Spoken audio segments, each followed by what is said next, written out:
선지자 표적.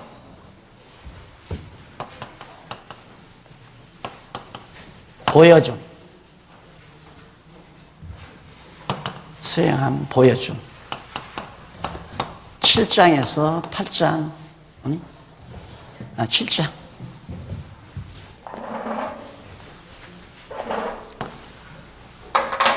성경을 일단, 누가복음 7장, 여기에는 예수님께서 선지자 임무에 의해서 사역을 하신다. 예수님께서 이 땅에 와서 사역하실 때 선지자 임무에 의한 사역을 하시는 내용 가운데 표적을 보여주는 내용이라 그 이상은 없어요. 뜻이, 그 중심 의미가 예수님께서 선지자라는 사실에 대한 표적을 보여주는 것 이상의 다른 의미가 없다. 여기서 이제 다른 의미를 찾으면 예수님이 환자를 불쌍히 여겨서 고쳐주었다. 여러분 환자를 불쌍히 여겨야 됩니다. 이런 얘기가 필요 없는 거라 이 말이에요. 그래서 성경을 잘못 보게 되면 군더더기가 한없이 붙게 돼 있다. 그래서 그 군더더기를 잘라내야 이게 아주 깔끔하게 성경이 딱 정리가 되게 되어 있어요. 벌써 그러면 설명이 여러분들이 지금 내가 조금 설명하면 삐죽빼죽하고 막 찡그리잖아요. 내가 알아요 다. 저런 얘기는 안 해도 되는데 왜 저러나 하고 그래야 돼요. 그냥 깔끔하게. 나도 목회 몇십 년 하다 보니까 자꾸 버릇이 돼가지고 그래서 그런 거니까 좀 이해를 해주시고, 이 다음에 누군가가 강의할 때는 나보다 더 깔끔하게 좀 해주세요. 아직도 나도 버릇이 있어서 그렇게 안 되니까. 자, 7장 밑에 91페이지 밑에 제일 문단에 제일 아래 문단에 보시면 일찍이 여호와 하나님께서는 구약시대에 엘리야 선지자로 많은 표적을 행하여 예언하도록 섭리하셨다. 그러니까 선지자는 많은 표적을 행하면서 선지자라고 하는 사실을 증거할 수 있는, 표현할 수 있는 표적을 행하면서 선지자 일을 했어요. 그래야 백성들이 들으니까. 그러듯이 예수님도 당신이 선지자의 임무를 하기 위해서 사역을 하시는 거기 때문에 선지자로서의 표적을 보여주어야 되잖아요. 그래서 표적을 행하시는 것이다. 그런 뜻이에요. 간단간 정리하고 넘어가면 돼요.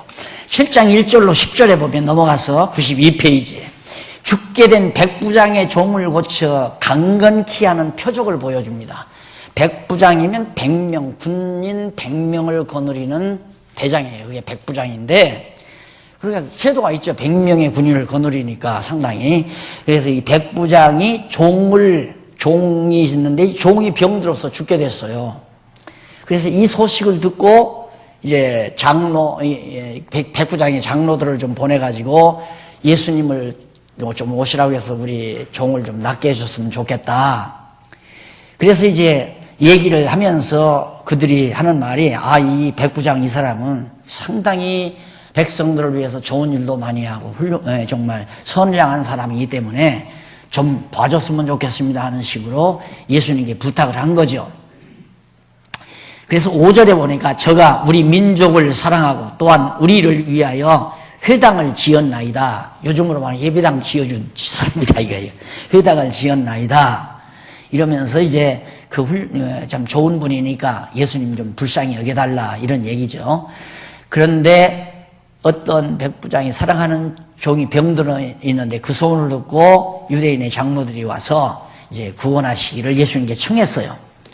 그래서 예수께서 장로 몇을 보내 죽게 된 종을 살려주기를 요청했는데 예수께서 이렇게 말합니다. 간절히 구하여 예수께 나와서 그 장로들이 구해서 이 일을 하시는 것이 이 사람에게는 합당하니이다. 그 병을 고쳐주는 게 합당하다고 우리는 생각합니다. 왜냐하면 우리 민족을 사랑하고 우리 회당을 지어주었기 때문에 그 사람은 좀 불쌍히 여겨주십시오. 그렇게 부탁한 거죠. 그래서 예수님이 따라갔어요. 그들과 같이 갔는데 갑자기 백부장이 뛰쳐나오는 거예요. 나와서 백부장이 자기 친구들을 보내가지고 93페이지 제일 위에 보세요. 수고하지 마옵소서. 내 곁에 들어오심을 나는 감당치 못하겠나이다. 벌써 이 백부장은 알았죠. 예수가 하나님의 아들이라는 거 하니까 감히 자기가 영접해드리기가 송구스럽단 말이에요. 예, 감당치 못하겠으니까 오시지 말고, 그러므로 내가 죽게 가기도 나아가기도 감당치 못할 줄 아나이다. 주님이 내게로 오시는 것도 감당하지 못하겠고, 내가 주님에게 가는 것도 내가 감히 가기도 힘듭니다. 그러니까 얼마나 예수님에 대해서 정확하게 알고 있는 사람인가를 알 수 있죠. 그러면서 하는 말이, 말씀만 하사 내 하인을 낫게 하소서. 대부분의 목사님들이 이 본문을 읽고는 하는 말이, 말씀만 하소서. 그러면 순종하겠나이다 이 말이죠. 그러니까 내가 하나님의 말씀을 전하니까 내 말에 순종하라. 거기에 이제 설교 포인트를 맞추는 거예요. 맞잖아요. 예? 말씀만 하소서. 내가 순종하겠나이다. 오라 하면 오고 가라 하면 가고, 내게도 하인들이 있기 때문에 환자 데리고 오라 하면 환자 데리고 보낼 수 있습니다. 말씀만 하십시오. 여기에 이제 핵심을 두고 이제 교사들이 강조를 하는 거죠. 말씀만 하소서. 그러면 순종하겠나이다. 여기에 기적이 나타난다. 하나님의 말씀에 순종하라. 이게 쭉 자기 말에 순종하라는 얘기죠. 이게 목사 말은 다 하나님 말이라고 생각하니까. 그러니 얼마나 빗나갔어요. 얼마나. 여러분 정말 아까 내가 여기 힘주어 얘기했는데 꼭 좀 정말 꼭 좀 기억해 줬으면, 간절한 바람입니다. 간절한 바람. 그리고 그래서 빠진 것이 있으면 좀 보충하고, 뺄 것이 있으면 빼고, 내 살아있을 때 했으면 참 좋겠고, 나 죽은 후에라도 이렇게 여러분 공부하고 나면 그 얘기는 필요 없네요. 뺍시다. 이렇게 해서 뺄 수도 있는 거고. 그렇게 해서 하나님 말씀을 이해하는데 장애가 되지 않도록, 여러분 그런 거 있잖아요. 딱 예를 들어서 여기서 지금 강릉을 가기로 출발을 했는데, 강릉을 가려다가 이제 경부선으로 빠지다가 동해고속도로인가 동부고속도로인가 거기 가다가 보면 왜 왼쪽에 휴게실 크게 막 공원처럼 잘 해놓은 데 있죠. 거기 어디죠? 무슨 휴게소죠? 저기 가다 보면. 네, 그렇다고 하고. 거기 들어가서 쇼핑도 하고 차도 마시고 거기 가서 맛있는 것도 먹다 보면 우리가 어디 가려고 왔지? 잊어버리잖아요. 지금 강릉 가기로 출발했으면 빨리 강릉을 가야죠. 여기서 거기 얼마나 된다고 휴게실이 뭐로 들려? 차 마시고 거기 막 옷가게도 있고 다 있더라고요. 그러다가 보면 목표를 잊어버리고 말아요. 그럼 거기서 한나절 놀다가 그냥 다시 서울로 와도 그냥 따라오는 거죠. 그냥 빨리 직선길로 그냥 어디 들리지 말고, 강릉이 목표니까 기름 떨어지면 할 수 없이 주유소는 들려야지만, 그게 지난날 우리 한국교회 목사님들이 하는 설교란 말입니다. 설교. 그냥 단어 하나 놓고 사랑 해놓고 무슨 하나님의 사랑, 인간의 사랑, 부부의 사랑, 무슨 친구의 사랑, 연인의 사랑, 그거 알아서 뭐하게? 철학자요? 말 안 해도 다 알아요. 그런 거. 그래가지고 설교 끝나면 한 주일 해 잡순다고 했으면 딱 좋겠는데, 성질내면 해 먹었다. 더 성질내면 해.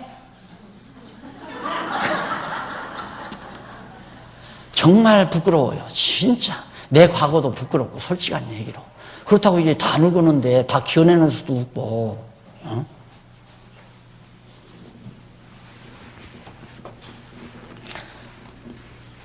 솔직히 성도들이 몰랐으니까 나 그렇게 해줬지, 알았으면 이렇게 해줬겠어요? 안 해줬지.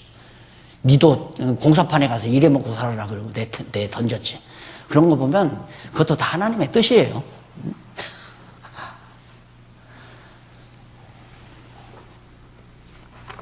7장 11절로 그래서 이제 감당하지 못하니까 말씀만 하십시오. 그래 정말 예수님께서 말씀만 딱 했단 말입니다. 내가 너에게 이르노니, 거기 보면 마지막 9절에 예수께서 들으시고 저를 기이 여겨 돌이키사 쫓는 무리에게 이르시되 내가 너희에게 이르노니 이스라엘 중에서도 이만한 믿음은 만나보지 못하였다. 정말 믿음이 대단하다 이거예요. 왜 믿음이 대단한가? 내가 당신 앞에 가기도 그렇고 당신이 내 집에 오는 것도 감당하지 못합니다. 그냥 거기서 말씀만 해도 충분히 내 종의 병이 고쳐질 걸 믿습니다. 그 말은 예수님이 진짜 참 선지자로 오신 하나님의 아들인 것을 내가 믿고 있습니다. 그 말이에요. 그러니까 그 믿음이 얼마나 대단해요. 그런데 말씀만 하소서, 말씀만 하소서, 이 말에 힘을 주니까 그리스도 증거가 안 되는 거죠. 선지자인 그리스도를 증거해야 하는데 자기 말에 순종하라는 순종을 강조하는 설교밖에 안 되잖아요. 주의 말씀에 순종하라. 주가 쓰시겠다 하라. 돈 좀 갖고 와라. 주가 쓰시겠다고 한다. 그래서 다 그런데 전부 설교 포인트를 맞춘 거예요. 한국 강단이 전부 그런 식입니다. 이제 그런 얘기들을 신문에 노골적으로 이제 하나하나 내가 앉아서 이제 신문 기사 써야죠. 그동안 안 썼잖아요. 이번호부터 나가요.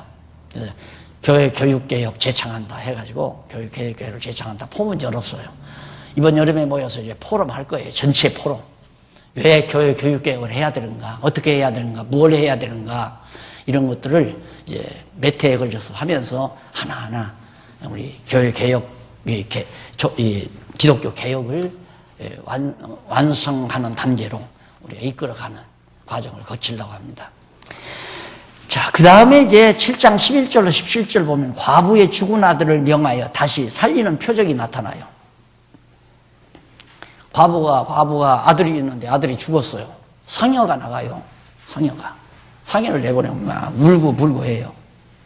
그래서 13절에 보면 주께서 과부를 보시고 불쌍히 여기사 울지 말라 하시고 가까이 오사 그 관에 손을 대시니 맨자들이 서는지라. 손을 관에다가 딱 대니까 관 맨자들이 섰을 거 아니에요. 예수께서 가라사대 청년아 내가 내게 명하노니 일어나라. 일어나 버렸어요.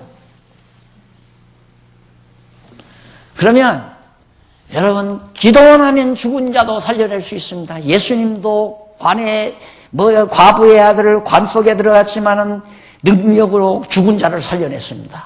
그러니 우리가 열심히 기도해서 능력 받으면 죽은 자도 살려낼 수 있습니다. 이런 식으로. 그래서 기도하라. 기도가 만능이다. 이거죠. 근데 이 본문은 그게 아니고 죽은 자를 죽은 과부의 아들을 살리는 이 표적을 통해서 야, 진짜 예수님이 참 선지자로 오신 하나님의 아들이로구나. 이것을 표적으로 보여주는 사건이란 말이에요. 그러니까 내가 만약에 기도 많이 해가지고 이번에 이제 바닷속에서 뱃속에서 건져놓으면 다 막 됐을 거 아니에요. 그 상관없잖아요. 그 바닷가에 가서 뭐 무슨 팽항인가 거기 가서 나오는 분 소년아 일어나라. 일어나야지 그러면. 안 일어나요. 일어나면 내가 이제 적그리스도예요. 적그리스도. 그리스도를 대적하는 세력이란 말입니다. 그런데 그런 게 정리가 안 되니까 성도들이 막 헷갈리는 거죠. 그래서 막 어디서 뭐 위장병만 나왔다 해도 야 능력의 종이다 해서 왕 모이고 지금도 수만 명씩 모였죠.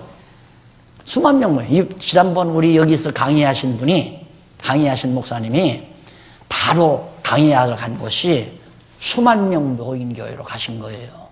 난 나중에 알았어요. 난 여기 분당 어디 가까운 집이에요. 저쪽 분당 끝에 뭐 수만 명 모였다고 하더래요. 근데 가끔 방송에도 나와요. 갔다 와가지고 전화가 왔어요. 안내하시는 분이. 목사님, 그 교회 어느 목사 아십니까? 알지요. 근데 딱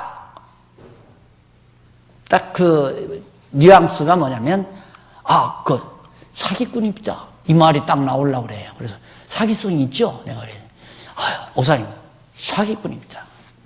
그래서 내가 그분에게, 그 미국의 목사님에게 공범자라고 가서 내가 그러더라고. 얘기 꼭 좀 전해달라고.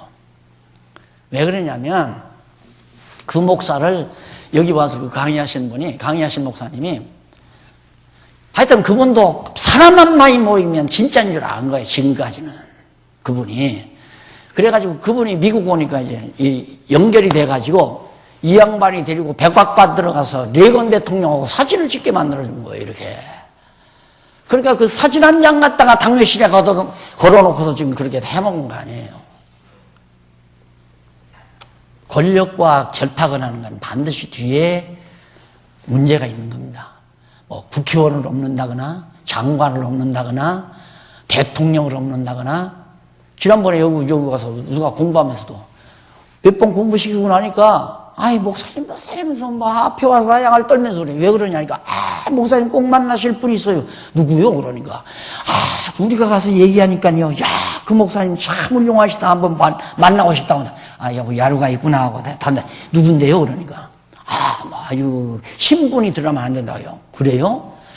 우리 만나고 싶으면 오시면 되는데 왜 그러냐니까 신분이 드러나면 안 되는 분이라서 그런다고 그래요. 누군데요? 그러니까 박근혜 대통령 뭐라고 이 마귀 새끼가 붙었다 싶어가지고 나 바빠서 못 가니까 정 만나고 싶으면 저녁에 그냥 찾아오라고 하고 아무도 안 볼 때 저녁에 찾아오라고. 절대 안 되는 거예요. 권력 얻으려고 하면 안 돼요. 그건 자기도 타락하거니와 종교와 권력이 결탁을 하면 이번에 이제 요한계시록 배워보면 그게 얼마나 무서운 일인가를. 그 이단들이 전부 그거 아니에요. 전부. 과거 이단들이 전부 다 대통령 없거나 안 그러면 대단한 권력자 없고 전부 다 무슨 명의도 통일교도 그거죠. 통일해가지고 그거 가지고 이제 대통령 없고 전부 이제 뭐 사업하고 그렇게 해서 다 피해 나가고.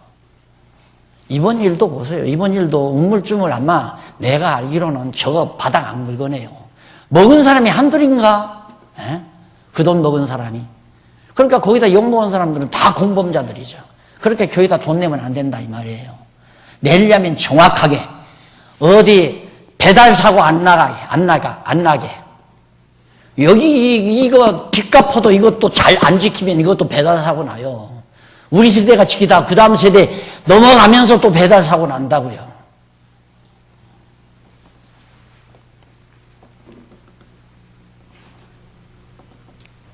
그래서 이만한 믿음 보지를 못했다. 참 믿음이 좋다. 나를 벌써 선지자 하나님의 아들로 알아보는 철저한 믿음을 가지고 있다. 이게 아무 데서 말씀만 해도 다 될 걸 믿는 정도의 신앙을 가지고 있다. 자, 우리는 정말 그렇게 믿어야죠. 우리도. 지금까지 살려주신 하나님이 내일인들 우리를 버리지 않는다. 이 확신을 가져야 되고 못 믿을 거예요. 의심하고 걱정하고 염려하는 거 다 불신앙에서 나오는 거 아니에요. 내가 걱정한다고 해서 일이 해결되는 것도 아니고 걱정 안 한다고 해서 일이 또 어렵게 되는 것도 아니고 어차피 하나님의 정하신 뜻 따라 모든 일이 이루어져 가기 때문에 그때그때 인도하심 따라 범사에 감사하며 사는 것이 최고의 신앙생활이다. 그래서 범사에 감사하는 믿음이 큰 믿음이에요. 그리고 실상. 그 다음에 이제 넘어가서 7장 24절로 35절에 보면 그리고 마지막 예수님이 이제 실족지 아니하는 자는 복이 있다는 말을 하죠. 유대 종교 지도자들이 예수를 참 선지자인 하나님의 아들로 못 믿는 유대 종교 지도자들, 바리새인, 서기관들, 사두개인들 이런 못된 종교 지도자들, 종교업자들이죠. 사실은 종교 재벌들, 업자들 이런 자들은 예수가 하나님의 아들이라는 것을 모르고 그만 예수를 십자가에 못 박은 게 실족하고 넘어질 자들 아니에요. 그렇게 안 하는 자들이 복이 있다. 실족지 아니하는 자는 예수님을 그리스도로 믿고 영접하는 자가 실족지 아니하는 자고 예수를 그리스도로 모르고 십자가에 못 박는 자는 실족하는 자고 넘어지는 자라 이 말이죠. 24절로 35절 요한이 출현한 표적을 통해 행위가 옳다는 것을 가르치는 그런 내용이 거기 나옵니다. 자, 요한이 이제 세례 요한이 나타났어요. 나타났는데 요한이 이제 자기 제자들을 이제 예수님께 보냈잖아요. 오실 그이가 당신입니까? 그 예수에 대해서 잘 몰랐단 말입니다. 세례 요한이 보니까 예수님 같기도 하고 그리스도 같기도 하고 안 같기도 하니까 자기 제자들을 예수님에게 보냈어요. 보내서 하는 말이 거기 이제 예수께서 그 제자들 보낸 자들이 이제 일단 예수님에게 물어보고 떠나갔잖아요. 떠나갔을 때 예수께서 무리에게 요한에 대해서 이제 말을 하죠. 너희가 무엇을 보려고 광야에 나갔더냐? 바람에 흔들리는 갈대냐? 그러면 너희가 무엇을 보려고 나갔더냐? 부드러운 옷 입은 사람이냐? 보라, 화려한 옷 입고 사치하게 지내는 자는 왕궁에 있느니라. 그러면 무엇을 보려고 너희들이 나갔더냐? 광야로. 선지자는 옳다. 내가 너희에게 이르노니 선지자보다 나은 자니라. 선지자보다 나은 자다. 세례 요한에 대해서 설명하는 겁니다. 그러면서 기록된 바 보라 내가 내 사자를 내 앞에 보내노니 그가 내 앞에서 내 길을 예비하리라 한 것이 이 사람이니라 그 말이에요. 예수님 오기 전에 6개월 전에 세례 요한이 나타났잖아요. 근데 요한이 자기 뒤에 오신 예수가 하나님의 아들인 것이 가끔은 가다가 의심이 났든지 사람을 보내요. 당신이 오실 그입니까? 라고 물어서 보냈는데 그 사람들이 간 이후에 예수님께서 이제 요한에 대해 설명하는데 선지자보다 나은 자다. 왜냐하면 일찍이 한 4세기 전이죠. 이때 말라기죠. 말라기 3장 거기 나오죠. 그 강론집에 보면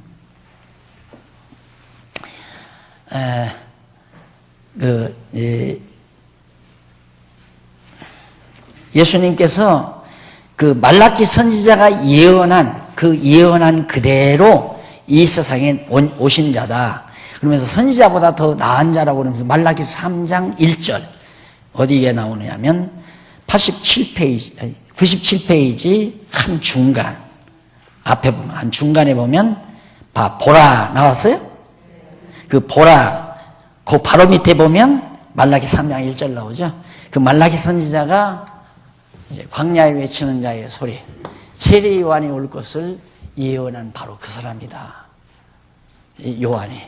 그러니까 그 말은 요한이 선지자보다 더 나은 자인데 선지자보다 더 나은 자가 나를 증거해 예수님을 증거했으니까 예수님이야말로 구약의 선지자보다 훨씬 더 나은 참 선지자. 여기 나오죠? 참 선지자. 하나님의 아들로서의 참 선지자임을 그런 사건을 통해서도 예수님이 드러내는 얘기란 말입니다. 그러니까 이 핵심을 잡고 성경을 보아나가면 그게 보이지만 아까도 사석에서 장로님들하고 말씀했지만 핵심을 못 잡으면 엉뚱한 데 가서 허덕이는 거예요. 예를 들어 오늘 내가 무슨 설교를 해야 되는가 이러고 얘기하면 여러분 여기 옷 잘 입은 사람을 보러 오셨습니까? 여기는 뭐하러 왔는가? 여기 나온 이유가 뭔가? 이런 데다 이제 포인트 맞춰서 얘기를 하니까 그리스도 증거가 안 되는 거예요. 그러나 핵심을 잡아서 성경을 보다 보면 왜 갑자기 예수님께서 요한에 대해서 얘기를 하는가? 그럼 말라기 선지자가 일찍이 예언한 대로 광야에 외치는 자의 소리가 온다고 예언한 대로 사자를 보낸다는 말씀대로 요한이 그리스도 앞서 보내는 사자다. 주 앞에 서는 사자. 그렇다면 예수가 요한보다도 우월한 요한은 예수의 길잡이니까 위대한 참 선지자 하나님의 아들임을 간접적으로 예수님께서 좀 드러내기 위해서 그렇게 설명한 거라 그 말이에요. 그거 이상 더 있어요? 그거 이상 더 알 게 더 뭐 있어요? 알아야 될 이유가 아무것도 없어요. 그러니까 사도 바울이 예수가 그리스도이심을 알고 나서는 지난날 자기가 알았던 모든 것들을 다 그냥 쓰레기로 취급해버려요. 다 쓰레기로. 이번 신문에 보니까 뭐 쓰레기철이라는 뭐 제목이 하나 나오더라고요. 그 무슨 얘기인지 아직 내가 내용은 못 읽어봤는데, 이 세상 모든 정보라는 게 다 쓰레기라는 얘기예요. 결국은 우리가 이 땅에 와서 사는 이유는 예수 그리스도를 통해서 하나님 여호와 살아계시다는 것 배우기 위한 건데, 그리스도를 아는 지식이야말로 하나님을 여호와로 믿고 경외하는 믿음을 우리에게 자아내지 않아요. 가져다 주지 않아요. 그러니까 최고의 지식이죠. 그리스도를 아는 지식이. 그래서 바울은 내가 그리스도를 아는 지식이 가장 고상하다, 최고로 고상하다 이 말이에요. 그럼 우리가 이 본문에서도 요한보다도 위대하신 길잡이가 되신 참 선지자 그리스도를 발견했으면 거기서 더 할 게 뭐 있냐고요. 뭘 더 설명할 것이 있느냐. 설명할 거 없어요. 바로 그리스도다. 맞다. 이러고 믿어지면 되는 거 아닙니까? 그래서 예수님께서 이제 말하는데, 문제는 뭐가 나오느냐면 여자가 낳은 자 중에 그 말이 나오죠. 예수님께서 기록. 그리고 이어서 내가 너희에게 말하노니 여자가 낳은 자 중에 요한보다 큰 이가 없도다. 그 바로 중간쯤에 본문 강론집 중간쯤에 보면 그 내용이 나와요. 큰 이가 없다. 그러니까 여자가 낳은 자 가운데서 사도 요한이 최고로 크다 이 말이에요. 굉장히 크다. 그럼 여자가 낳은 자라는 것은 뭐 여자의 몸에서 이 땅에 태어난 모든 인류를 가리키죠. 그러니까 모든 인류 가운데 사도 요한이 최고로 큰 자다. 최고로 큰 자지만 그리스도 안에서는, 하나님 나라에서는 가장 작은 자다 이 말이에요. 그럼 이거 어떻게 된 일이에요? 그럼 보십시다. 요한이 이 세상에서는 가장 큰 자인데 천국에서는 가장 작다면 요한 외에는 구원받은 사람이 하나도 없잖아요. 한번 빨리 계산해 보세요. 그런가 안 그런가? 요한은 이 세상 여자가 낳은 사람 가운데 최고로 큰 자고, 하나님 나라에서는 최고로 작은 자라면 요한보다 더 작은 사람은 없다 이 말이에요. 천국에서는. 그럼 요한을 커트라인으로 해서 구원받은 사람이 하나도 없다는 얘기 아니에요. 그게 아니고 하나님 나라가 예수 그리스도 아니에요. 예수 그리스도. 근데 예수 그리스도를 영접한 제자들이 있잖아요. 예수님의 제자. 이게 제자들은 지금 그리스도 안에서 예수를 따르고 섬기는데, 요한은 아직도 오실 그이가 당신이니까 이러고 있으니까 작은 자네. 이 제자들보다 작은 자. 그 얘기란 말입니다. 그런데 이걸 가지고 이단이 하나 생겼는데, 사도 요한은 지옥 같다. 천국에서 가장 작다고 했으니까 지옥 같다. 그걸 또 믿고 따라요. 그 교단도. 그러니까 이 종교라는 게 참 신기한 게 뭐냐면, 거짓말을 계속 반복해도 따르는 사람이 있어요. 왜 이단들이 전부 그러잖아요. 요즘 14만 4천 신천지 완전 거짓말이거든요. 거짓말인데 막 지금 전부 그쪽으로 가자는 거예요. 교회 예배당 나온 것마다 지금 다 사들인데요. 다. 왜? 14만 4천 차면 끝난다.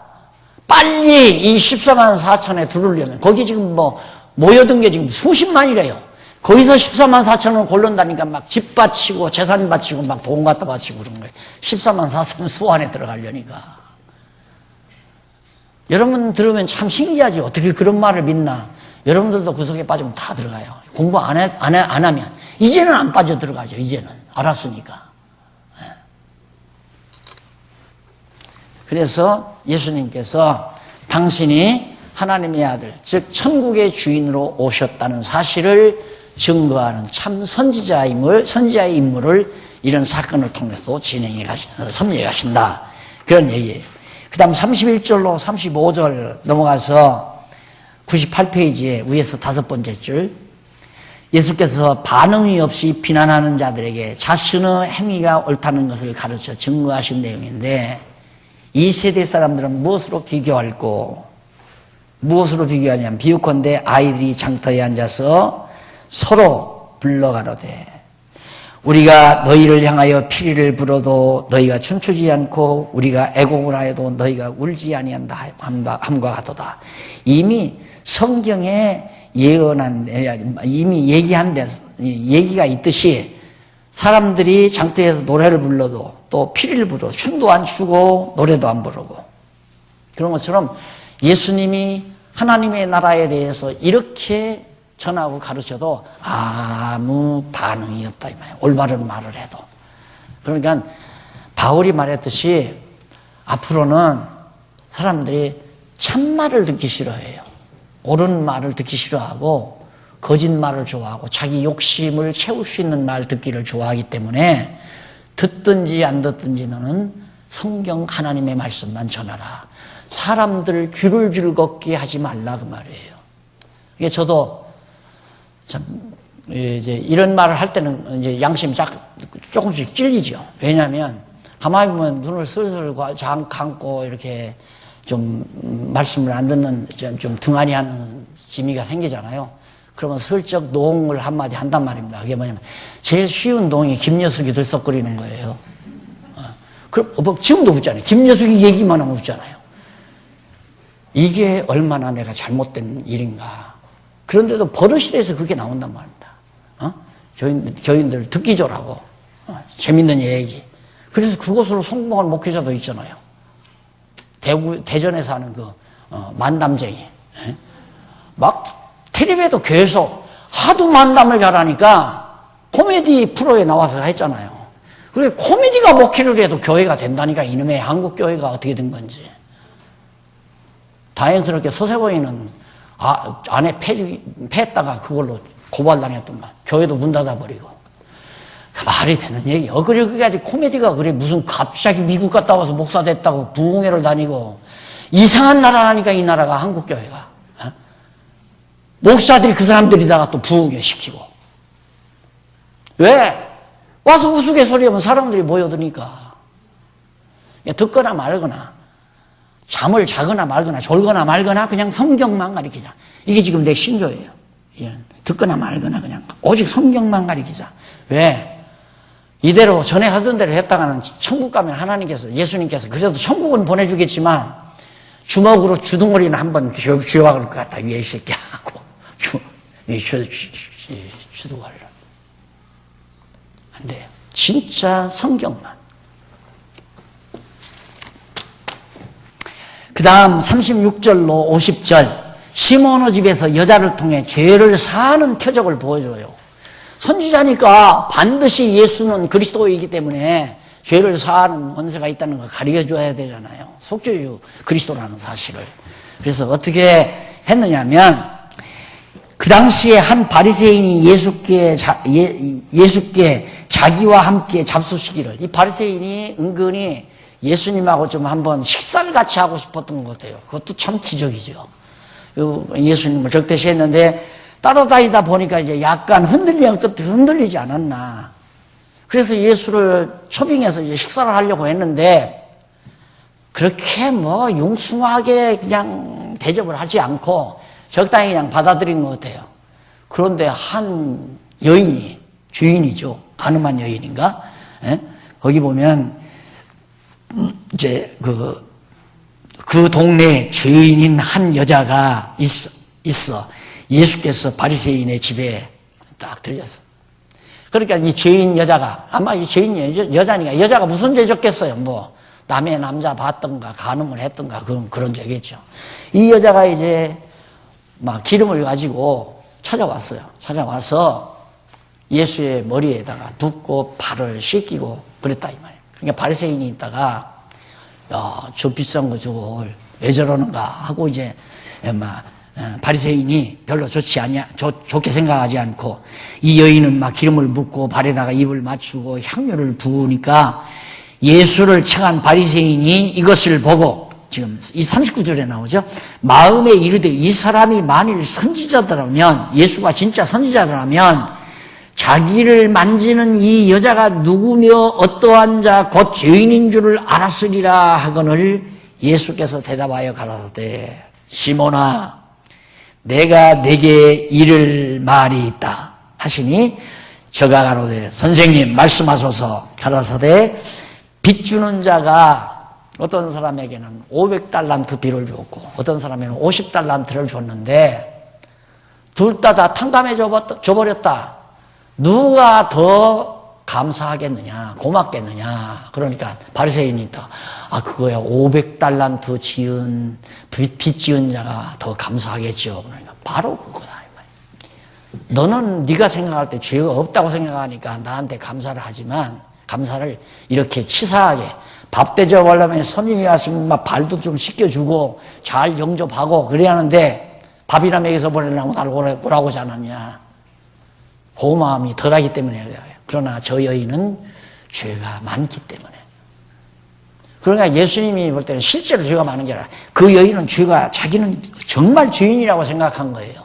바리새인은 자기는 의인이라고 생각하고 11조도 다 내고 안식일도 잘 지키고 일주일에 한 번씩 금식도 행하니까 의인 아니에요. 그러니까 자기는 죄인이라고 생각 안 하는 거죠. 그러나 이 여자는 죄인이라고 생각해서 눈물을 흘리면서 예수님께 와서 온갖 서비스를 다 한 거예요. 그거 딱 비유를 들어서 예수님께서 이제 그 말씀을 하시면서 49절, 46절 너는 내 머리에 감람유도 붓지 아니하였으되 저는 향유를 내 발에 부었느니라. 이러므로 내가 내게 말하노니 저의 많은 죄가 사하였도다. 저 여인의 죄가 사해졌다 이 말이에요. 그리고 감람유 부으면 죄가 사해졌나? 그건 아니다 이 말이에요. 그걸 얘기하는 게 아니라 자기의 많은 죄가 사해졌기 때문에 결국 그 고마움을 예수님 앞에 그 메시아에게 찾아와서 참 그리스도 선지자 대신 참 그리스도에게 와서 자기의 죄를 생각하면서 저렇게 했기 때문에 그것은 그 많은 죄가 사해져서 그렇게 그 여인이 한 거다. 많은 죄를 사했으니까 많이 감사할 거 아니냐 얘기해. 그러니까 바리새인이 있다가 이 사람이 누구의 건방지게 죄를 사해 주는가. 그 말은 예수님이 그런 표적을 통해서 참 선지자로서 당신이 죄 사하는 능력을 가지고 있는 그리스도의 입심을 가르쳐주는 그런 내용이 이 본문에 나타나있다. 자, 이러고 보니까 어느 것 하나 성경 내용 하나가 복음서 내용 하나가 그리스도를 증거하지 않는 내용이 하나도 없잖아요. 전부가 다. 그래서 50절까지 다 끝이 나고요. 그 다음 이제 8장 넘어갑니다. 8장. 이제 3번이죠. 3번. 여기는 이제 선지자의 직임. 당연히 통치자 임무에 의한 사역.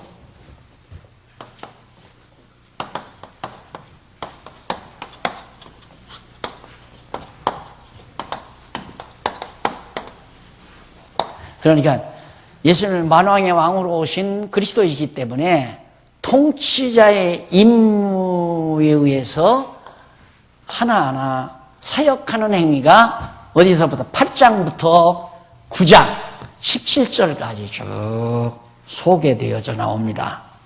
그래서 그 내용을 간단하게 정리해 보면 첫째 1장에서 21절까지는 통치자 권능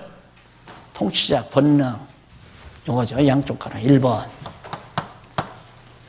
통치자 권능을 행하고, 그 다음 두 번째는 통치자 권능 행사하고, 그 다음 두 번째는 통치자 표적을 보여주고. 간단하죠. 표적. 통치자의 권능을 딱 보여준 다음, 내가 진짜 통치자인 표적을 또 보여줘요. 그렇게 해서 통치자의 임무에 의해서 하나하나 예수님께서 사역하는 내용이 바로 17절까지 그렇게 나타납니다. 그것은 하나님께서 첫 아담을 창조하시고 모든 만물을 다스리라고 했고요. 그 밑에 보면 그 한쪽 가로 3번 그 밑에 세 번째 문단에 보면 근거가 나오죠. 일찍이 여호와 하나님께서는 첫 아담을 창조하시고 그에게 모든 생물을 다스리라. 1장 28절. 그리고 아브라함에게 열국의 아비가 되며 열왕이 날 것을 언약하셨고, 창세기 17장 1절로 8절. 이스라엘 한 왕을 예선하여 사무엘로 다윗에게 기름 붓도록 하신 섭리에 의해 언약하셨다.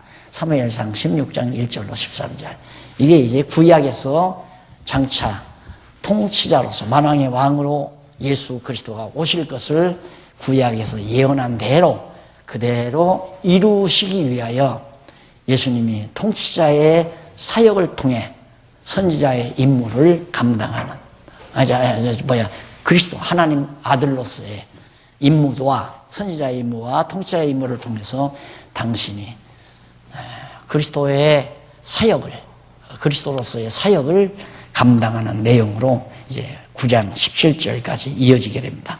다음 시간에는 8장 1절로부터 계속해서 9장 10장 내용까지 10장까지 여러분들이 시간 나시는 대로 아까 말씀드렸죠. 명령은 아닙니다. 간곡히 바라는 간절한 바람입니다.